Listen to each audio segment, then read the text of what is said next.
नमस्कार, 22 जिले 22 खबर देख रहे हैं आप। आपके साथ मैं हूं सुरभि तिवारी। गुरुग्राम में ग्लोबल सिटी विकसित करने के लिए मुख्यमंत्री मनोहर लाल ने global city round table conference में शिरकत की और इस मौके पर डिप्टी सीएम दुष्यंत चौटाला भी बैठक में मौजूद रहे। देखिए रिपोर्ट।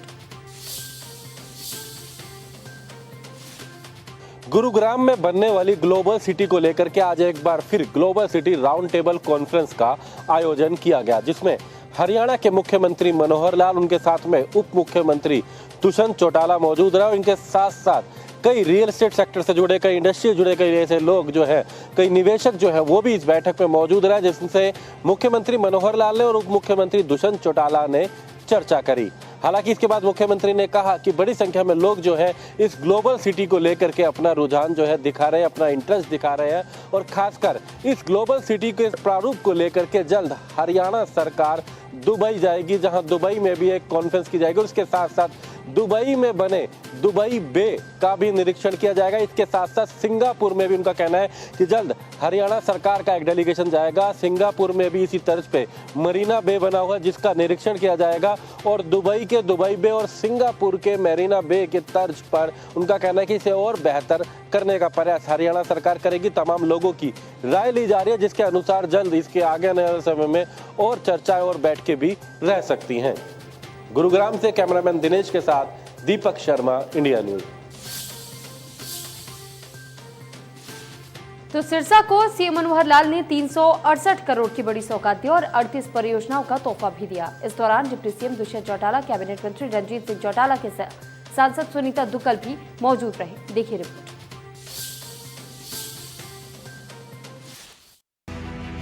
सिरसा को सीएम मनोहर की सौगात, 368 करोड़ की 38 परियोजनाओं का दिया तोहफा, 14 विकास कार्यों का किया उद्घाटन, 24 परियोजनाओं का किया शिलान्यास।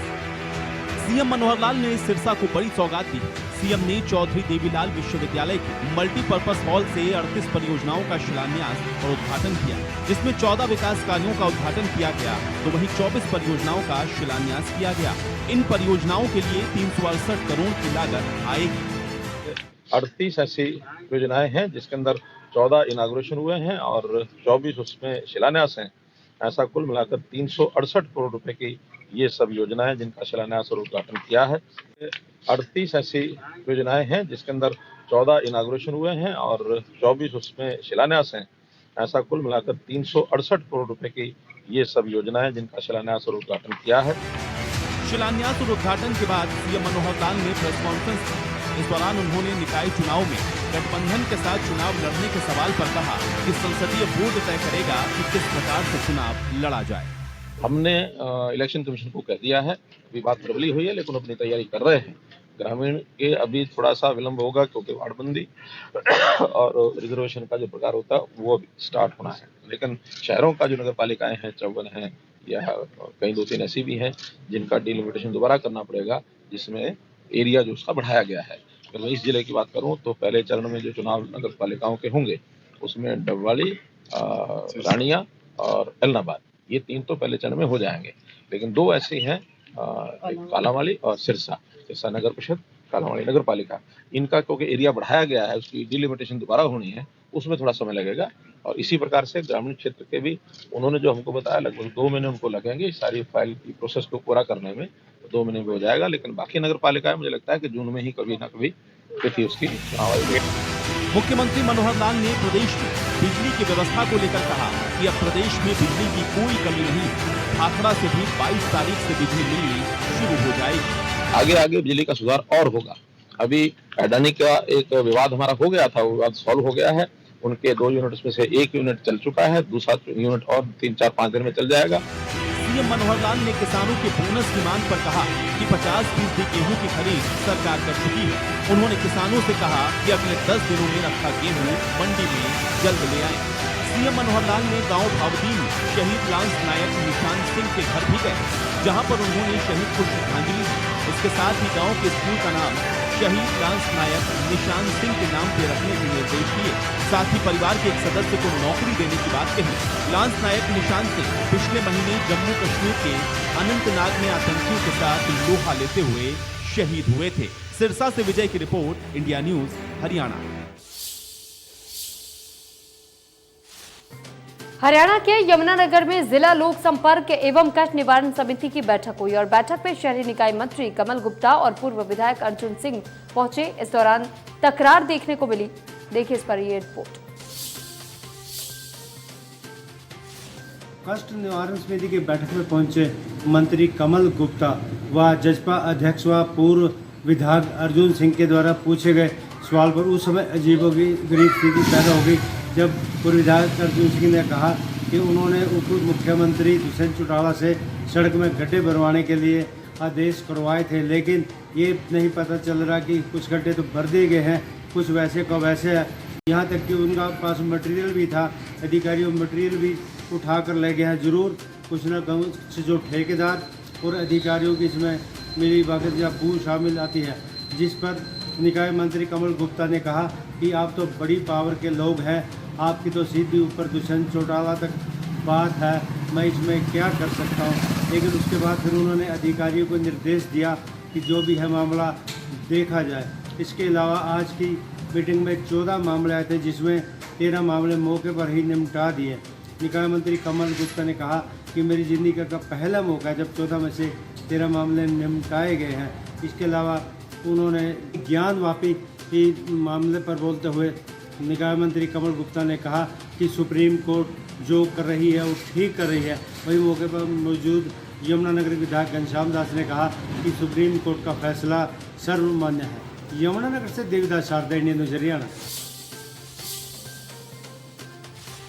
तो कैथल से विधायक लीलाराम एक बार फिर से विवादों के घेरे में आ चुके हैं। दरअसल विधायक लीलाराम ने आम आदमी पार्टी के कार्यकर्ता को लेकर के कुछ दिन पहले विवादित बयान दिया था।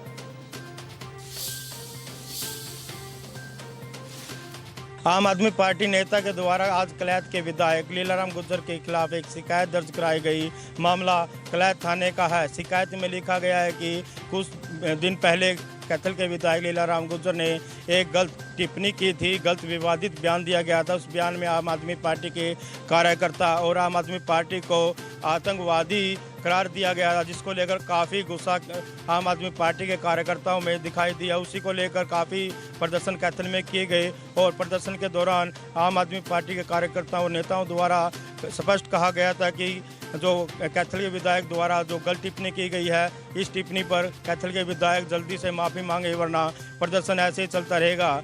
और उसी को लेकर आज कैथल के हल्का कलैत में कैथल के विधायक लीलाराम गुर्जर के खिलाफ शिकायत दी गई है। अब देखना ये होगा कि कैथल के विधायक द्वारा जो गलत टिप्पणी की गई थी, क्या वो आम आदमी पार्टी से माफ़ी मांगेंगे या फिर ऐसे ही जो विरोध प्रदर्शन है लगातार जारी रहेगा। कैथल से कैमरामैन संदीप दुल के साथ मनोज मलिक, इंडिया न्यूज़, हरियाणा। तो वहीं बहादुरगढ़ के दहकोरा गांव में ग्रामीणों ने अपनी मांग को लेकर के पंजाब नेशनल बैंक पर ताला जड़ दिया है। दरअसल ताला लगने की सूचना मिलने पर पुलिस और लीड बैंक अधिकारी भी मौके पर पहुंचे और ग्रामीणों को काफी समझाने बुझाने का प्रयास किया। देखिए रिपोर्ट।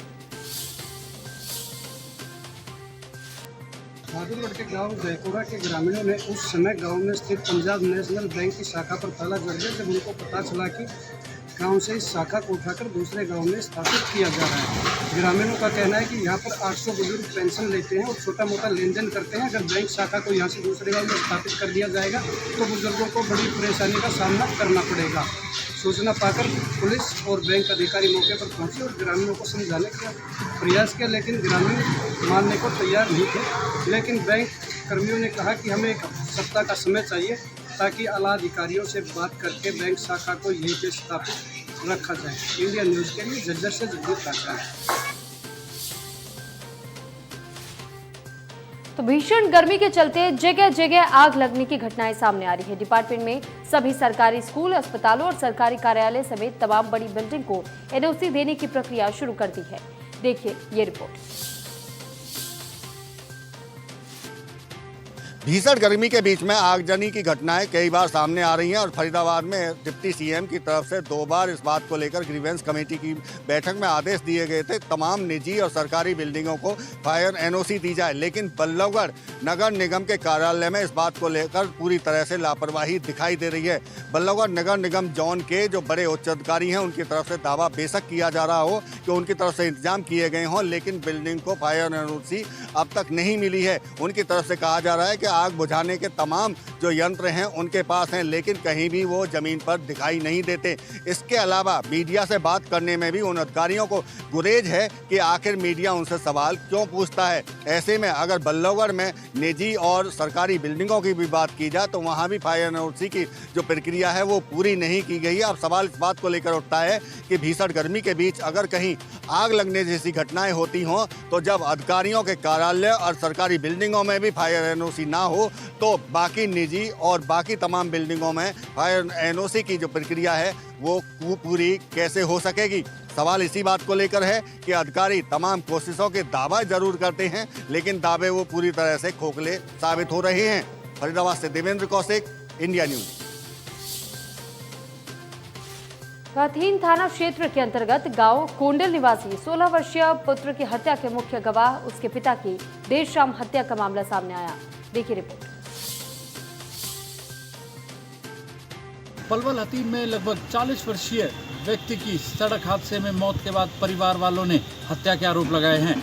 वहीं पुलिस ने परिवार की शिकायत के आधार पर 302 का मामला दर्ज करके आगे की जांच शुरू कर दी है। वहीं पुलिस अधिकारी जसवीर सिंह ने बताया है कि 10 लोगों के खिलाफ मामला दर्ज किया गया है और पहले से ही इनमें आपसी रंजिश चलती आ रही है, जिसको लेकर परिवार वालों ने आरोप लगाए हैं कि पुलिस ने जो पहले मामला दर्ज हुआ था लगभग 11 महीने पहले इसी मृतक के लड़के को भी मौत के घाट उतार दिया था, परंतु पुलिस ने 14 लोगों में से मात्र 7 लोगों को पकड़ा और जो मेन मुलजिम था अभी तक गिरफ्तार नहीं हो पाया है। परिवार वाले लगातार पुलिस पर आरोप लगा रहे हैं कि पुलिस की मिलीभगत से अभी तक आरोपियों की गिरफ्तारी नहीं हो पाई है और उसके बावजूद बड़ा खामियाजा भुगतना पड़ा है। 3 दिन बाद ही जो मृतक था उसकी मेन गवाही थी कोर्ट में, परंतु लगातार दबाव के बावजूद पुलिस को सतर्क भी किया गया कि लगातार धमकियां मिल रही हैं, परंतु पुलिस ने कोई सुनवाई नहीं की। वहीं खामियाजा ये रहा कि मृतक जो राजवीर था उसको अपनी जान गंवानी पड़ी, परंतु पुलिस अभी तक किसी की भी गिरफ्तारी नहीं कर पाई है और 10 लोगों के खिलाफ मामला दर्ज करके आगे की जांच शुरू कर दी है और पुलिस ने लगातार दबिश दी जा रही है कि आरोपियों को जल्द गिरफ्तार किया जाएगा। कैमरामैन करतार के साथ नितिन शर्मा, इंडिया न्यूज, पलवल।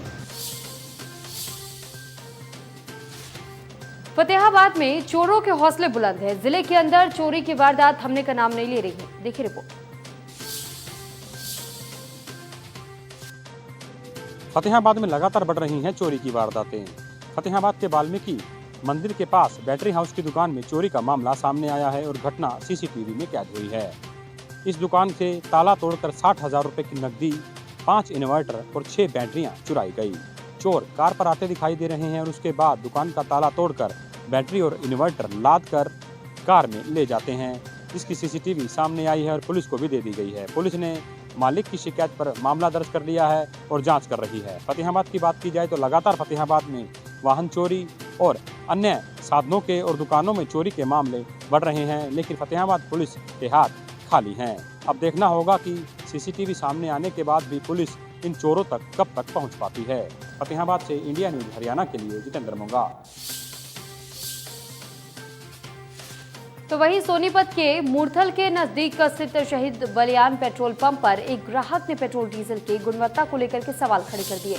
दरअसल पीड़ित ने अपनी गाड़ी में 4,599 का पेट्रोल डलवाया था और उसके बाद उसकी गाड़ी बार बार बंद होना शुरू हो गई। वहीं पेट्रोल की गुणवत्ता को चेक करने के लिए खाद्य आपूर्ति विभाग को भी शिकायत दी गई है, जहां मौके पर अधिकारी ने पहुंचकर पेट्रोल और डीजल के सैंपल लिए हैं और सैंपल के बाद जो भी रिपोर्ट सामने आएगा उसी के आधार पर कार्रवाई करने के निर्देश दिए जाएंगे।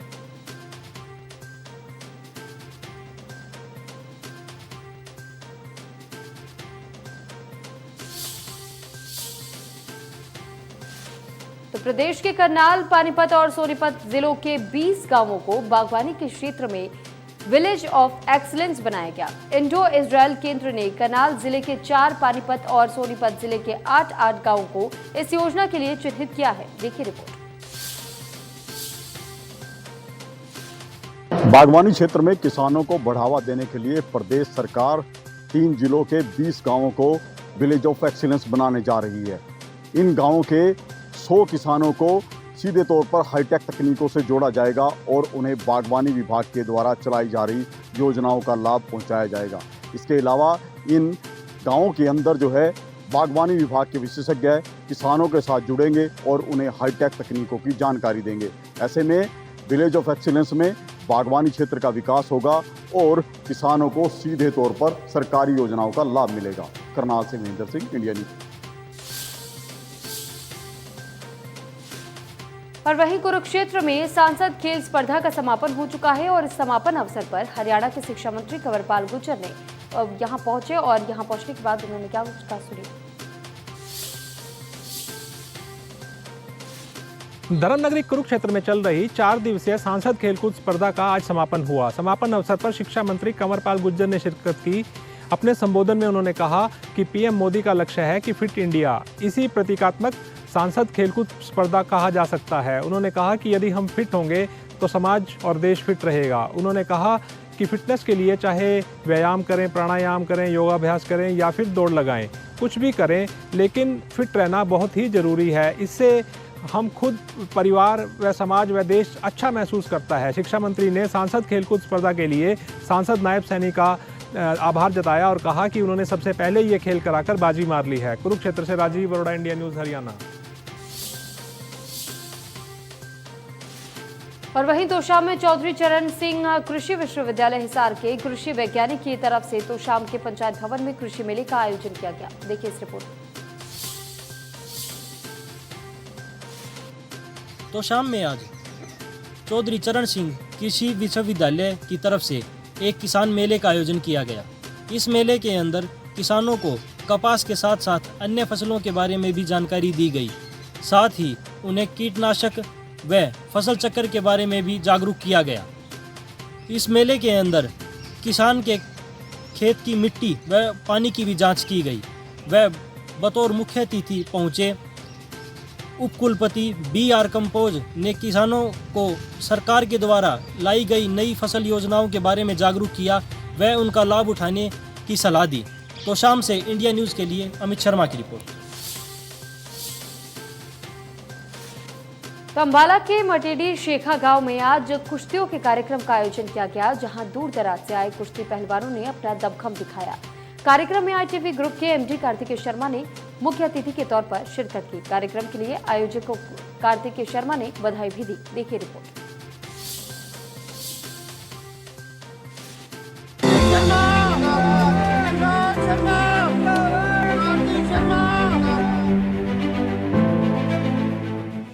कुश्ती हरियाणा का पारंपरिक खेल है और हरियाणा के अलग अलग इलाकों में कुश्ती प्रतियोगिता का आयोजन कर लोगों के मनोरंजन के साथ साथ खिलाड़ियों की प्रतिभा का भी प्रदर्शन किया जाता है। इसी कड़ी में अम्बाला के मटेड़ी शेखा गांव में कुश्ती प्रतियोगिता का आयोजन किया गया, जिसमें कई शहरों से आए पहलवानों ने अपना दम दिखाया। कुश्ती प्रतियोगिता में ITV ग्रुप के MD कार्तिकेय शर्मा ने मुख्य अतिथि के तौर पर शिरकत की। ये हमारे अपने स्पोर्ट हैं, अपना खेल है, मिट्टी का खेल है, इसके साथ जुड़े रहें। अच्छा है, अच्छी कुश्ती एक ऐसी चीज़ है जो भारतीयता का एक प्रतीक है और हमारे साथ जुड़ी रही है। फिटनेस का भी अच्छा इसका एडवांटेज रहता है कि फिटनेस भी मिलती है, लेकिन सबसे अच्छी बात है कि अपने पुरातन खेल को जीवित रखना सबसे अच्छी बात है। जहां ग्राम पंचायत मटेड़ी शेखा ने कार्तिकेय शर्मा का जोरदार स्वागत किया। कुश्ती कार्यक्रम में शिरकत करने पहुंचे ITV ग्रुप के MD कार्तिकेय शर्मा ने कुश्ती प्रतियोगिता के आयोजन के लिए ग्राम पंचायत का धन्यवाद दिया और कहा कि कुश्ती हमारा पारंपरिक खेल है, इसे संजोए रखने की जरूरत है। इसके अलावा कार्तिकेय शर्मा ने कहा कि वो कुश्ती के खेल से भावनात्मक रूप से जुड़ाव रखते हैं, साथ ही कुश्ती प्रतियोगिता का आयोजन भी करते हैं। कोरोना काल के बाद पहली बार ये आयोजन हो रहा है 2 साल बाद। बहुत अच्छा लगा, यहाँ के बच्चों को, नौजवानों को, बड़ों को, बुजुर्गों को, सबको इसमें उत्साहित और बहुत अच्छे से पार्टिसिपेट करते हुए अच्छा लगा। कुश्ती से मेरा बहुत प्यार रहा है पहले भी और अच्छा लगा कि अगर लोग जुड़ते हैं, गांव इकट्ठे होते हैं, लोग आते हैं, बहुत अच्छा माहौल था, बहुत अच्छा लगा यहाँ। कुश्ती के खेल में हरियाणा की धाक विदेशों तक है। ओलंपिक हो या फिर एशियन गेम्स, हर जगह हरियाणा के छोरे छोरियां कुश्ती में मेडल लाते हैं, जिसकी नींव ऐसे स्थानीय आयोजन से होती है। अंबाला से अमन कपूर की रिपोर्ट, इंडिया न्यूज़ हरियाणा।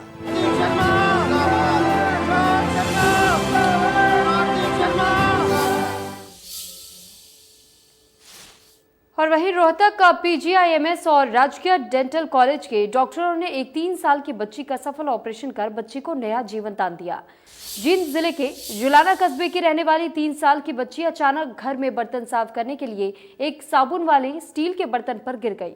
ये स्टील का बर्तन इतना नुकीला था कि बच्ची के चेहरे पर जा धंसा और स्टील का बर्तन बच्ची के चेहरे पर लगने की वजह से उसकी जान पर बनाई।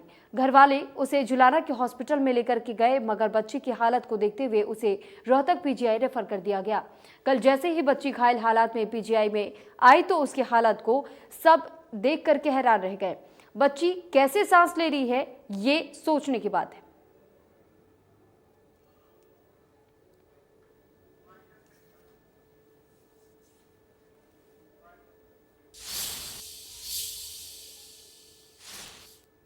फिलहाल 22 जिले 22 खबर में इतना ही। आप बने रहिए इंडिया न्यूज हरियाणा के साथ। नमस्कार।